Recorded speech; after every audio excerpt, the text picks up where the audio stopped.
வணக்கண்ணா. ஆ. இப்ப நம்முடைய 4 வருஷத்துக்கு முன்னாடி திமுக வந்து தேர்தல் பரப்புரையின் போது, நம்ம தொகுதிக்கு எந்த மாதிரியான வாக்குறுதிகள்லாம் குடுத்தாங்க? அது எல்லாமே நிறைவேத்திட்டாங்களா? இல்ல அதெல்லாம் எந்த நிலைமையில இருக்குண்ணா இப்போ?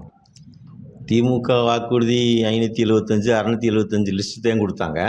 என்ன வாக்குறுதி நிறைவேத்துனாங்க? ரூ. 1000 குடுக்குறோம். வந்தோனே நாங்க அனைத்து பேத்துக்கும் 1000 குடுப்போம்னாங்க. அந்த 1000 குடுத்து மனு வாங்கும்போது தகுதியானவர்ன்னு சொன்னாங்க. நீ ஓட்டு கேட்கும்போதே தகுதியானவங்களுக்கு தான் நாங்க குடுப்போம்னு சொல்லியிருந்தா மக்கள் புரிஞ்சிருப்பாங்க. நீ 1000 குடுக்கறன்னு சொல்லிட்டு 2 1/2 வருஷம் கழிச்சு குடுக்குற. 2 1/2 வருஷம் கழிச்சு குடுக்கையில ஒவ்வொரு குடும்பத்துக்கும் 25,000 நீ ஏமாத்திப்புட்ட. இப்படி பொய் சொல்லி வர்றதே உங்களுடைய திமுகவுடைய வேலை. நீட் தேர்வு ரத்துன்னு சொன்னேன். எங்கிட்ட தான் ரகசியம் இருக்குன்னு சொன்னேன். நிறைவேற்றினியா? மக்களுக்கு தெரிஞ்ச வாக்குறுதிகளை சொல்கிறேன். நீட் தேர்வுன்னு சொன்னேன். இது வரைக்கும் நிறைவேற்றல. ரகசியத்தை நீ சொல்ல மாட்டேன்றீங்க. அப்புறமேல் என்னன்னு பார்த்தாக்கா, நாங்கள் அதை செய்கிறோம், இதை செய்யணும். இன்னைக்கு பார்த்தாக்கா 4 வருஷமாக செய்யாதவர் இன்னைக்கு உங்களுடைய ஸ்டாலினா? ஏன் 4 வருஷமா நீ உங்களுடைய ஸ்டாலின் வேலை பார்த்துருக்க வேண்டியானே?